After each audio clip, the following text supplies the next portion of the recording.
Mes amis, ça sera la recette dans un instant, on se retrouve bien entendu, mais on parlait de la Cotinière, ce port célèbre de l'île d'Oléron. Sur la côte ouest de l'île, c'est le plus important port du département et Olivier le répète toujours après moi, c'est le plus important port de Nouvelle-Aquitaine. Voilà. Attends, Guillaume, est-ce qu'il faut quand même préciser qu'Olivier Rioux, qui est notre camarade du bureau de France 3 de Royan, il est d'ici. Voilà. De l'île d'Oléron, donc en rajouter sur son île, il est fier. Disons que dès que je peux t'éviter de dire des bêtises, je le dis. Bêtises, attends. Ah, j'aime bien. Est-ce que c'est pas le premier port du département?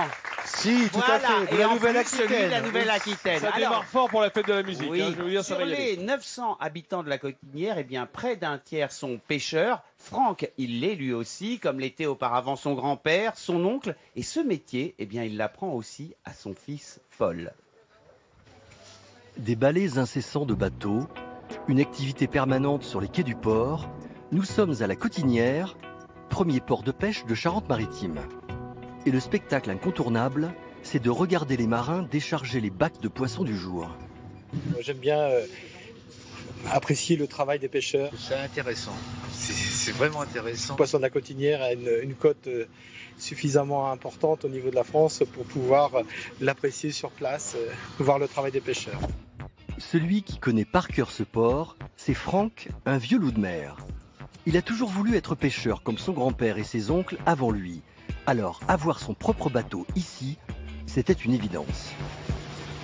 On est dans l'île Lumineuse, un port de pêche mondialement connu pour sa qualité, ses beaux produits. Que demander de mieux? On reste ici, on travaille ici. Et la relève semble assurée. Paul est le fils de Franck.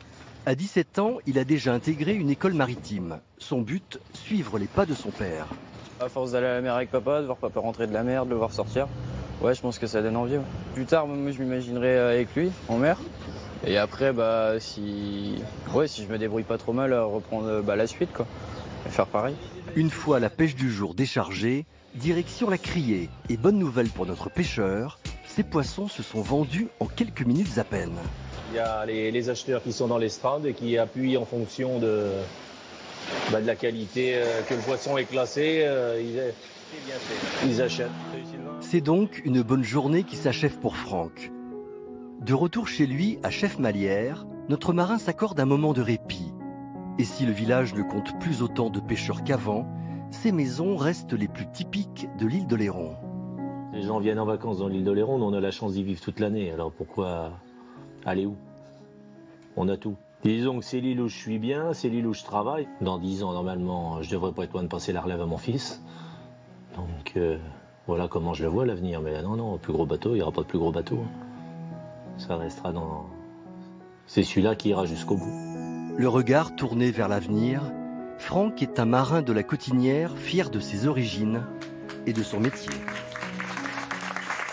Magnifique cet esprit des pêcheurs de la Cotinière. Alors, Paul Métaux, qu'on a vu dans le sujet, nous a rejoint. Bonjour Paul, il faut prendre son micro, hein. Ça ne mord pas, voilà, bonjour. Alors, vous êtes à l'origine, Paul, et je vais te tutoyer parce qu'à ton âge c'est normal. Dis-moi, tu es à l'origine, avec quelques amis, d'un projet un peu étonnant. De quoi s'agit-il? En tout cas, il est tout rouge, Paul. Oui, c'est parce qu'on bronze quand on est sur les bateaux, figure-toi. Oui, donc le projet en l'occurrence. Mais c'est quoi ça? Ah ouais, c'est incroyable. Ah, je comprends. Là. Alors, de quoi s'agit-il?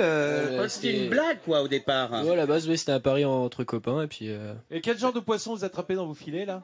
Écoute, là, il y en a un gros là, donc un gros poisson. Alors, tu peux retourner parce ce qu'il y a calendrier absolument. Derrière, c'est ce qu'on fait au plateau l'après-midi. Hein. On croirait le plateau de Midi en France, à l'origine de ça, figure-toi que c'est Mélanie Mélanie, bonjour, qui est sur le plateau, voilà, qui est à la fois serveuse sur le port. Hein. Elle en avait marre de voir passer tous ces beaux marins sans jamais les mettre à nu, donc elle a trouvé l'idée du calendrier.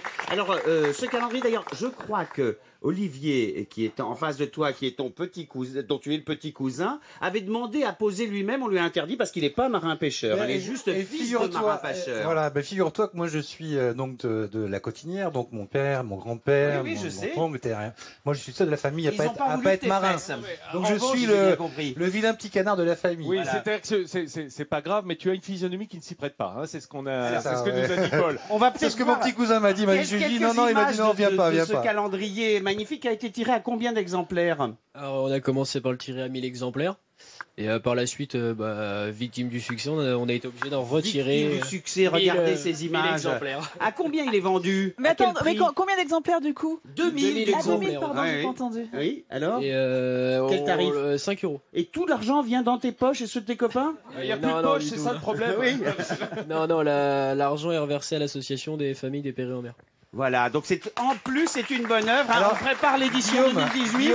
Guillaume, oui, faut dire, moi je suis très fier d'être son grand cousin parce que Paul, il est aussi meilleur apprenti de France en 2017. Ah, ça s'applaudit ça également. Métier. Et puis ils sont toute une jeune génération que vous pouvez voir sur le calendrier. Ils sont une vingtaine de jeunes là qui reprennent ça, on les voit bien, le métier de marin-pêcheur. Donc ils et ont qui la tête... perpétuent la tradition de ce port de pêche très important. Donc ils ont la tête bien faite également. Hélène, ils sont peut-être mignons physiquement, mais oui, également... Hélène Feuillette, je crois qu'elle veut l'avoir dédicacée. Je vais prendre Sur le quel mois mois de... Bah écoute, le mois de septembre-octobre est pas mal. Hein. Oui.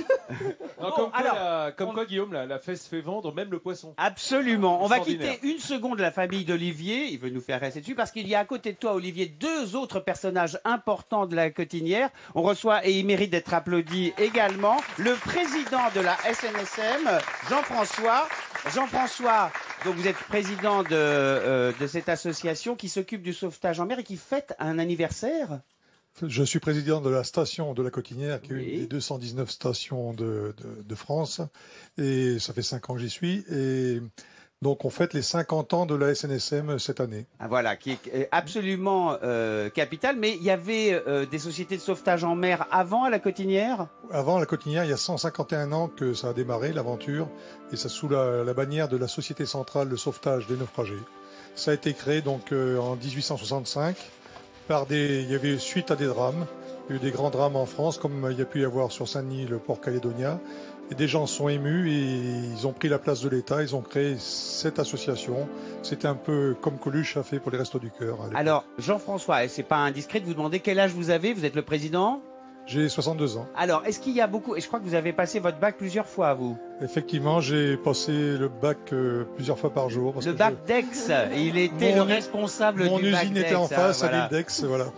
Voilà. Alors, évidemment, 62 ans, il y a beaucoup de retraités également qui travaillent dans cette association. Vous êtes combien? Il y a combien de personnes en tout? Oui. On est une trentaine de bénévoles, dont une quinzaine de vraiment actifs, mais on a 80% de retraités. On a la chance d'avoir des jeunes retraités dans la marine et qui sont disponibles. Et c'est important de rappeler bénévoles, hein, parce que Jordan, effectivement, Jordan, 27 ans. Sauveteur en mer, pompier volontaire et cuisinier. Mais tu ça connais s'applaudit, toute la vie de Jordan. Non, mais vous avez bu un verre ensemble avant l'émission. Incroyable. Non, pendant ton sujet, on a discuté. Jordan, comment est-ce qu'on vient justement à ce bénévolat? Comme elle l'a dit précédemment, j'étais pompier volontaire, donc j'ai voulu me lancer dans la SNSM pour partir sur des interventions en mer. Voilà. Alors, il y en a eu beaucoup l'an dernier, ici à la Cotinière. Vous êtes sorti combien de fois? On en a fait l'année dernière, on a fait 26. Voilà, donc c'est-à-dire que c'est indispensable ici parce que c'est une île, il y a un port de pêche, il y a 140 bateaux qui naviguent tous les jours, qui sortent en mer comme Paul, et donc forcément les accidents de la mer ici, on l'a dit et répété depuis le début de la semaine, et bien c'est un des métiers les plus dangereux, donc forcément avoir des gens comme ça qui sont là pour prendre tes secours, c'est très important. C'est capital et on le dit, deux belles initiatives puisque c'est au profit des péris en mer et là, de l'autre côté, bien évidemment, les sauveteurs en mer. Donc ça s'applaudit, c'est formidable ce travail qui est fait à la Cotinière. Bravo messieurs, merci et merci Paul. Restez avec nous si vous voulez jusqu'à la fin, il y aura peut-être des trucs à déguster tout à l'heure.